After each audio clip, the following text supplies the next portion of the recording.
ওনার সন্তানদের উদ্দেশ্যে বলতে চাই, ওসমান হাদি শরীফের যে সন্তান আমাদের মাঝে রেখে গিয়েছেন, যে বিপ্লব, যেই চেতনা আমাদের মাঝে জাগিয়ে গিয়েছেন, এটা লক্ষ কোটি কোটি যুবক তাদের জীবনের মাধ্যমে হলেও এই চেতনা, এই উন্মুখতা, এই চেতনাকে বুকের মধ্যে ধারণ করবে।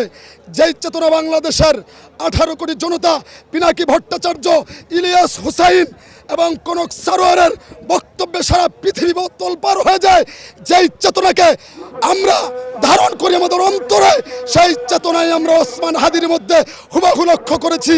এবং ওসমান হাদি ইনসাফ এবং ন্যায় এবং ফ্যাসিবাদ, মুর্দাবাদ এবং চাঁদাবাজ পৃথিবী থেকে বিলুপ্ত করার এক নতুন এক দিগন্ত খুলে দিতে চেয়েছে।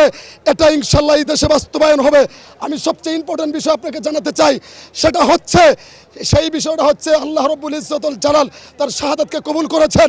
এবং দ্বিতীয় নম্বর হচ্ছে, এক সপ্তাহ শুক্রবারে সে তাকে গুলি করা হয়েছে, পরের শুক্রবার সে শাহাদাতের মর্তবা পেয়েছে।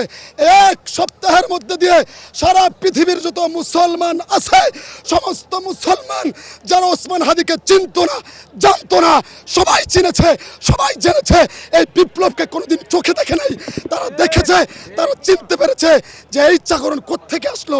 এই পুরুষ, মহিষী পুরুষ, শতাব্দীর পুরুষ ওসমান হাদি এই পৃথিবীকে জাগিয়ে দিয়ে গেছে। ইনসাফের পক্ষে লড়তে হবে, এই পৃথিবীতে ইনসাফ কায়েম করতে হবে, ইনসাফ কায়েম করতে হবে।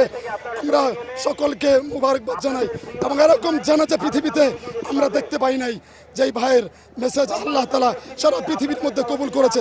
এবং ঢাকা 8 আসনে ওসমান হাদি ভাইয়ের সমর্থিত ব্যক্তিকেই আমরা ইনশাল্লাহ পার্লামেন্টে দাঁড়িয়ে শপথ করলাম, তাকে আমরা পাঠাবো। তার লাশ পাঠাইতে পারি নাই, তিনি আমাদের মাঝে। শহীদরা কোনোদিন মৃত্যু হয় না, শহীদরা বেঁচে থাকে। ওসমান হাদি ভাই এখনো উঠতেছে আমাদের মাঝে। ইনশাল্লাহ তার সমর্থিত ব্যক্তিকেই, ইনসাফের ব্যক্তিকেই এই পার্লামেন্টে কথা বলার সুযোগ আমরা করে দেবো ইনশাল্লাহ। আমার তৌফিক ইল্লা বিল্লাহ।